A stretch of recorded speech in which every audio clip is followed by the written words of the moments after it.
I'm going to let her introduce herself, and just after she introduces, I just want you to quickly find out about Mel, who he is, because he's been walking around with us and you don't really know much about him, and then we're going to come back to Christine. Thank you, Anita. So anyway, welcome. My name is Christine Harris, and I'm chair of the board of the Jazz Heritage Center. This building, the Yoshi's building, most of you know, is about 5 years old, a little more than 5 years old now. And our core mission, the Jazz Heritage Center, we're a 501c3, is to preserve, promote, and present the jazz history from the Bay Area. So we have a number of projects that we do. We have a number of community partners.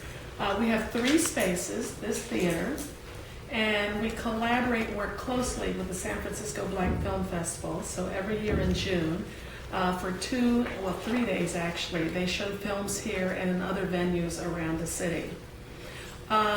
We use this room for lectures, you see a piano, and I'm real excited. We just moved this piano in here today. There is a woman, I'll give you her postcard later. Her name is Dottie Dodgian. She lives down in Pacific Grove, and she's 83 years old. She was one of the, women pioneers in jazz. She played, Mel, you're leaning against the light switches. I don't know who's doing that. He's like, who's doing that? In any event, Dottie was a drummer, and she's also a vocalist, and she performed with some of the greats, but being a woman drummer in the 50s was not a picnic. Mm-hmm. And I don't know, do any of you know who Sonny Buxton is?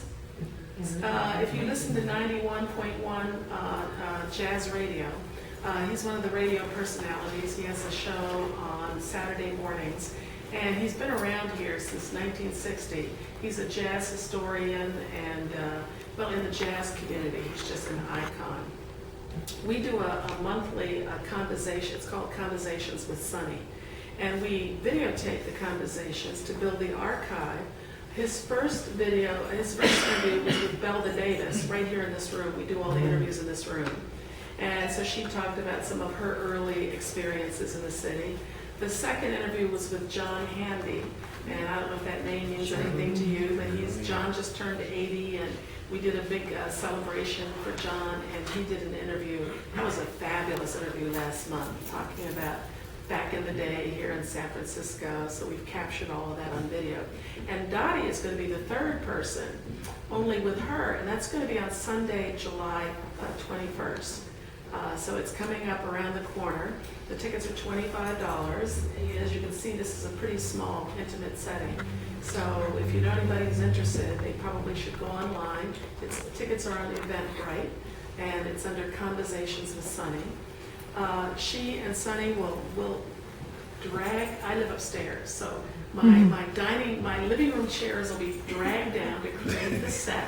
So if you ever see the video, you'll know where the chairs came from. And they'll be in conversation over here, and her trio is going to set up here. So her pianist, and I don't remember his name. I just got off the phone with her about 10 minutes ago.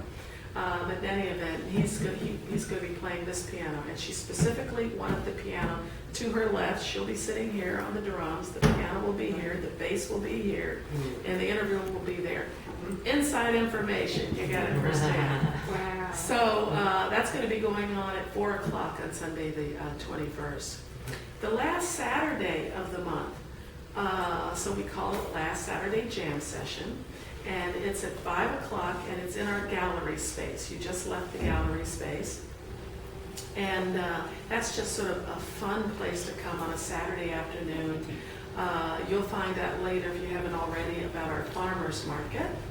And I do have to tell you one note about the farmers market, because I've taken that on as kind of a personal project. Do any of you know what ASCAP is? Yeah, okay. Well, of course, ASCAP wants to make sure, and they should. Us that don't know. Oh, I'm sorry. The American Society of Composers, and I forget what the OP stands for. Producers. And producers, AP, and producers. And they should be financially rewarded when their compositions are paid. So technically, every time musicians perform, they're supposed to have a list of everything they perform, and then they turn that into ASCAP. ASCAP determines what fees they get. And then the composers are paid for their compositions being performed, which is great. Well, this farmer's market every Saturday morning has live jazz, and you're going to hear more about that from Mel because he played a major role. Mel is the unofficial mayor of the Fillmore. She keeps trying to get me to pay her. Advertisement. Have any money? But Mel's been around a long time. He's been involved a lot in this community. He knows a lot of the history. And so you're in for a real treat with him. And he was also involved in starting the whole notion of having jazz at the farmer's market. And so this is the 10th year of jazz at the farmer's market. But as it turns out, the farmer's market people now have to pay the ASCAP fees, and which they're happy to do, but then that means going out and raising money to pay the musicians. So we've started, I think it's going to go up on their website this week, the Fillmore Jazz Fund. And it'll cost about $15,000 a year to pay the jazz musicians, but that, and the local businesses will support it, and residents in the neighborhood, and people who shop at the farmer's market. So, and we'll have a kickoff event. And here's something else you want to put on your calendar. Our kickoff event, fundraising event, is going to be Saturday afternoon, September 14th. Now, of course, none of you know this. Anita and Mel know it. Oh, well, okay, Laura might do too. But in any event, my birthday is 9/11, and I'm a big supporter of jazz. So I use my birthday to really showcase this neighborhood. I hire a lot of bands, and they play in different venues, and it's open to the public, whoever wants to come. And for the past 2 years, it's been coordinated with Sunday City Streets, which is always around my birthday in the Fillmore, so make it a win-win. It's my husband's But birthday, this the 12th, year, so I'm really it going to works be for working us. with the farmer's market, and it'll be a benefit for the musicians. So, tell your out-of-town guests to come to the Fillmore on Saturday afternoon, the 14th, and right at the Farmers Market Plaza at O'Farrell, and you'll go down there a little bit later. You'll see where it is. Going to be great music out on the plaza, some jazz, followed by some Brazilian music, and who knows, and there's something else I'm working on, but I can't talk about it yet. So I'll let you know. I'll let Anita know. And that's going to be a lot of fun too, so let your visitors know. So we have this space, and I know you're running out of time, and we're good. That's my alarm clock saying it's time to come downstairs and meet you. Yeah. Well, We came a little ahead of schedule because I'm looking for some time. yeah, so I'll keep it short. Just a couple more things. So this space, the panels you see, there used to be an organization called the Black Filmmakers Hall of Fame, and it had a 20-year run from the late 70s to the late 90s. It started in Oakland, and actually Belva Davis was one of the founders of this. All the Black Hollywood stars, I mean the famous stars, would come from Hollywood and come to Oakland for a big red carpet award ceremony.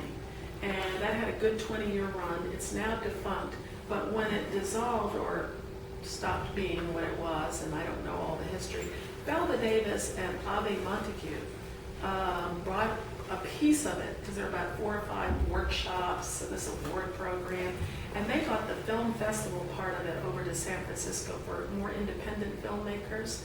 And Ave died about 4 years ago now. Oh my goodness, it's been 4 years. So her son came back from Atlanta and has been continuing the tradition. So this is really the foundation for the San Francisco Black Film Festival. In the lobby, it's actually, you know it as the Yoshi's Lobby. In fact, it's the Correct Heritage Lobby and part of the Jazz Heritage Center. And we're responsible for the exhibits in the lobby. We've had, the previous exhibit to this one was with John Handy. We've had a lot of exhibits in the lobby. This one is of Sonny Buxton, so if you don't know who he is, you can read about him there. Dottie Dodgian, there will be a little exhibit to her on the, what's that, my right, on the right side, where the Salsa Festival is. And by the way, this coming weekend, Friday and Saturday night, if you have out-of-town guests, it's the 3rd annual Salsa Festival. It's all up and down the street, and it's just a lot of fun. I think tickets, I don't know what tickets are, $25 or something like that. Sure. And it gets you into Yoshi's. Oh, good, Mel's got cards, and we've got more in the other room.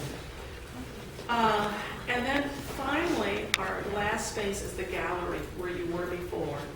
And it used to be more of an exhibit space, but we found that people don't think in terms of, that it's more productive for the public if we put our exhibits in the correct lobby, because there are thousands of people who go through that lobby every day or every week to the various shows and Yoshis, and they actually do stop and look at the exhibit. And so it performs a much more effective and useful educational purpose by putting it there rather than in our gallery.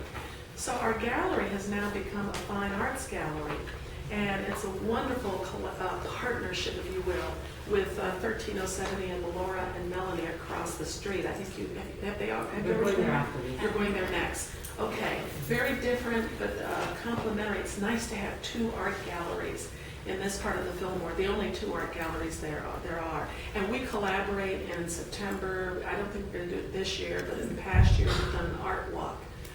The date will probably be different this year, but we've done art walks around here, and it's wonderful. The whole street just opens up, and so it's a lot of You'll have fun. to tell us about the date on that one.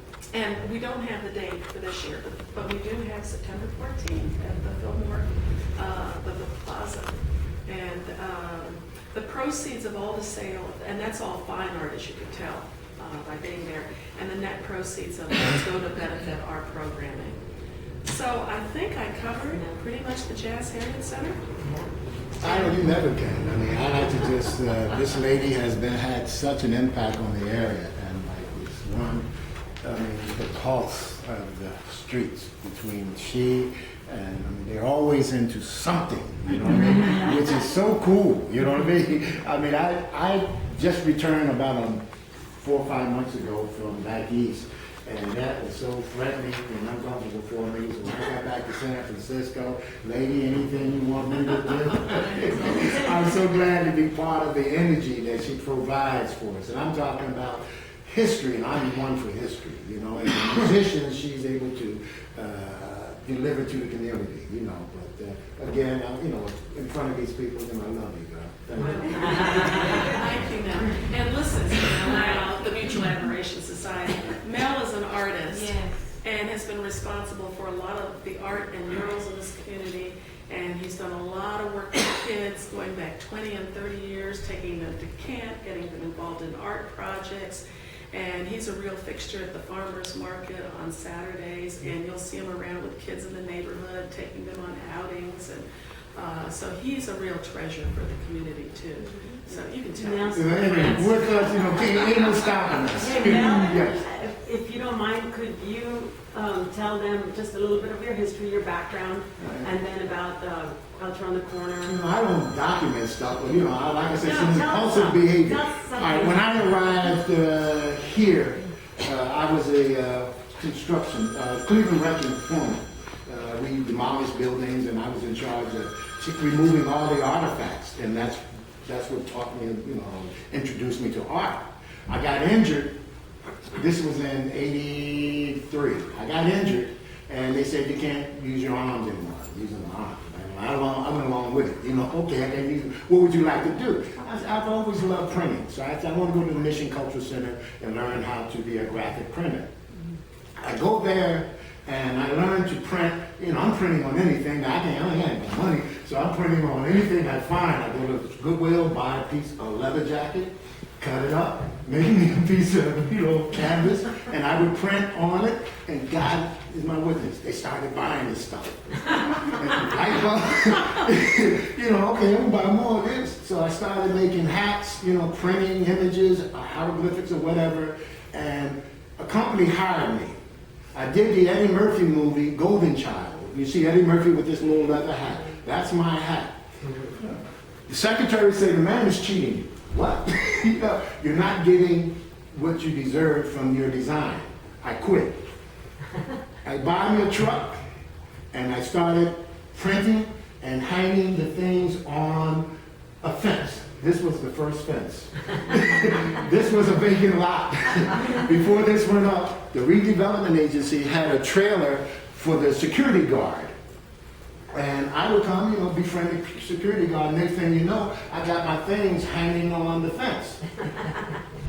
the kids would come by and, you know, what are you doing? And you know, I'm making some money. You know? Can I do that? Yes, you can. You know, keep the area clean. You know, it was a vacant lot and people would throw garbage on it and, you know, it was an eyesore. So I hired the kids to keep the area clean. So many kids, I wanted, gee, you know, what I'm gonna do with this, you know? Redevelopment agency heard what, you know, saw the kids. They gave me that trailer. I took some money that I had gotten from my house and I opened up a screen printing operation on that site, which is here, you know, this site here. And that's where we began, you know, Culture on the Corner. A friend of mine, he's dead now, Ken Smith, came by and saw the designs. Oh, a little Culture on the Corner. I said, man, I'm gonna use that. And to this day, you know, I just started again with Culture on the Corner. I quit, you know, about 5 years ago. We lasted for, believe me, about 23 years, self-supporting. My thing was, if we own tools, screen printing equipment, sewing machines, anything that you can manufacture something, then you can survive. You can create service, and not only that, you can deliver whatever you want to. And that's all these years, this is what we've been doing. Matter of fact, across the street, we own popcorn machines. The kids got paid. You know, you can do it. And I would just provide the tools for them and just, you know, all the responsibilities that go along with it in the community. Both sides stopped the gang wars, you know, and we were so popular with kids coming from, you know, this is a dividing space, Fillmore Street, between the housing projects on this side and the housing on this side. There was always feuds with them. With our spot and at our location, you shut that down. If you do anything crazy, we had photography too. We were teaching photography at Ben Franklin School. So I would take pictures of everyone and I would put them in our storefront windows because I was in control of all the vacant spaces on Fillmore Street. They gave me the keys to them. And I would design the windows with the kids' pictures. But also, if you do anything in my spot and someone points you out, you're in trouble. There's your picture, so don't act crazy. You know what I mean? If you do something, that was a way of trying to control that energy that was happening at that time.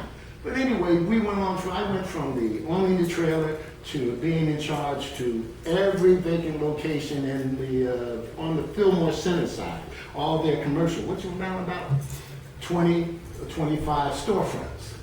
And you know, I have a dream. You know, what am I do with all this? You know, be careful about what you ask for. So, go to the schools.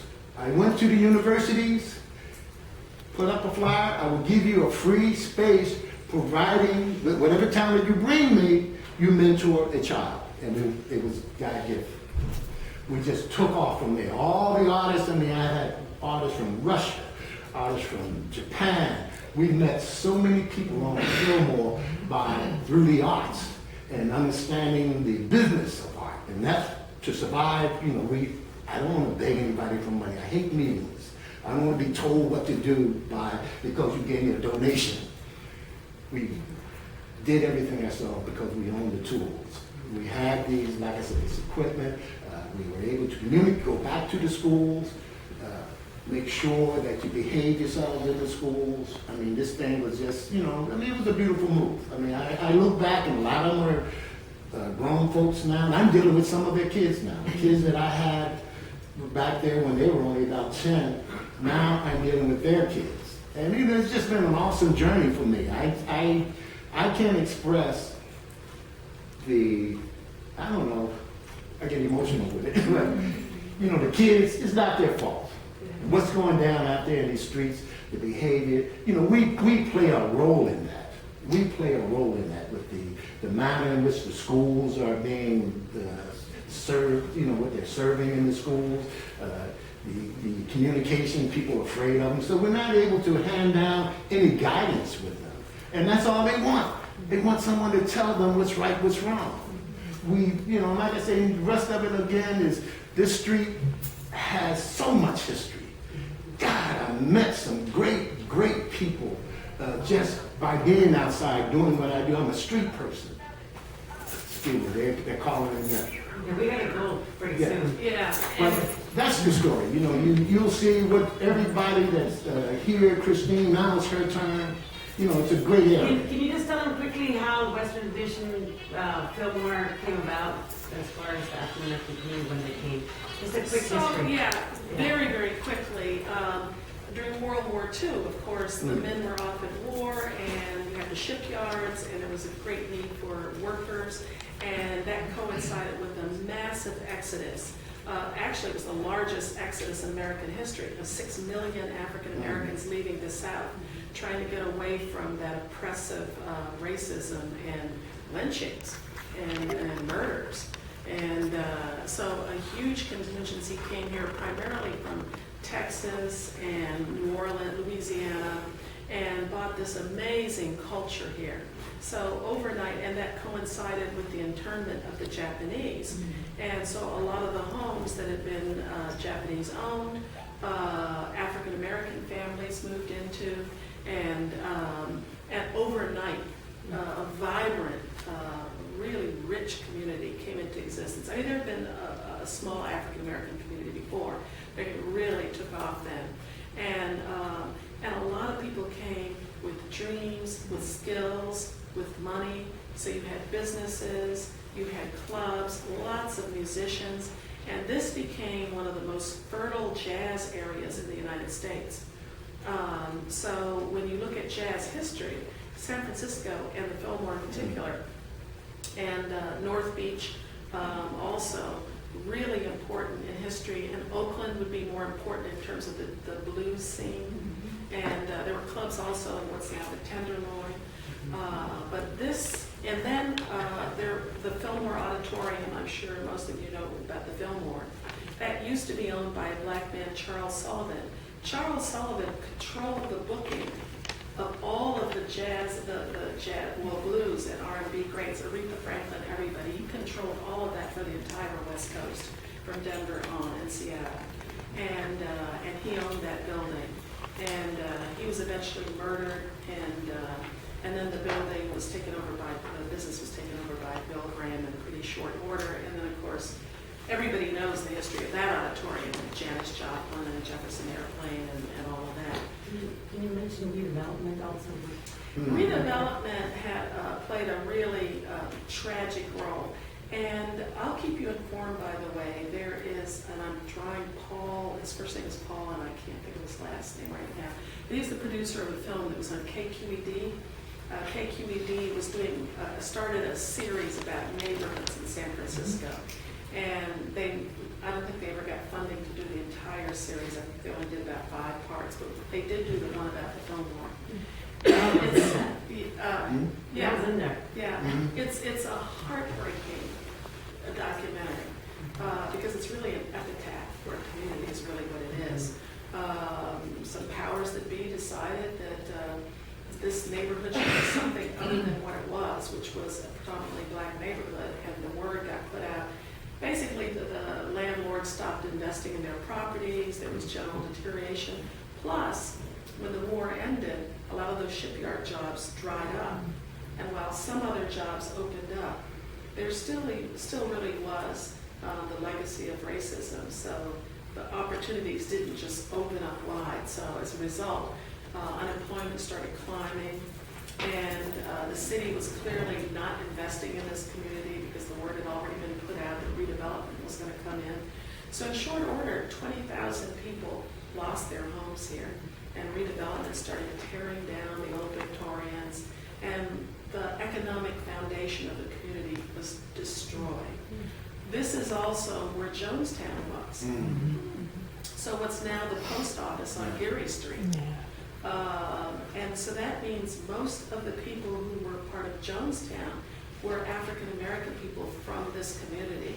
And they had, when they joined the church, they signed over their wealth to the church, their family businesses, their homes. So between redevelopment, no one investing in this area anymore, unemployment, Jonestown robbing family of assets, and then finally the crack epidemic. It was just too much for this community to absorb. People who could moved out and moved to the other side of the bay. A lot of people moved back south. And so it became a very fragile community. What about the certificates that they got? Well, so everybody was given a certificate saying they could get their housing back, their housing stock back. But it was years and years and It years. took about, it took almost Like 20, 15 yeah, to 20 20 years years. before they started developing the Fillmore Center. You know, to you, by that time, people settled somewhere else. And the city made no real effort to reach out and contact people. So people basically got robbed of what they had. And so it's a real ugly chapter in San Francisco history. But yet there are little weeds and people who just refuse Now we to gotta go, sorry. give up. Can I ask a question? Yes. Quickly, right, quick. You were just talking about the exodus of everybody from the south to here, but there seems to be an exodus of African Americans from San Francisco to somewhere else now. They're less than 5% of the population anymore. Yeah, well, part of it is, of course, what I was saying, with redevelopment coming in and wrecking the community. And that right there displaced 20,000 I mean, the people. Bayview and Hunters Point, that whole area. Well, and on the east basically the side. same thing is Same thing. happening there. But, you know, it gets down to jobs and economics, Exactly. and people with means gotta realize, the city, it isn't just black people who are leaving. I think people, working class people are being forced out of the city in general. Oakland is a real beneficiary of that. People are moving to Oakland en masse because it's more affordable for the city. So, so it's gonna disproportionately affect the black community. In any event, there's still history here. Mel will show, you'll see names embedded in the sidewalk. This used to be the home of the Black Panther Party, right here in this block. And you'll see in the sidewalk stones with names, and Mel will point out some of the names in the stones. And you'll see the farmer's market, and you've already seen some of the sculpture walk. So I think you're ready. Thank you so to much, move on Christine. for the I'm next- sorry, but No,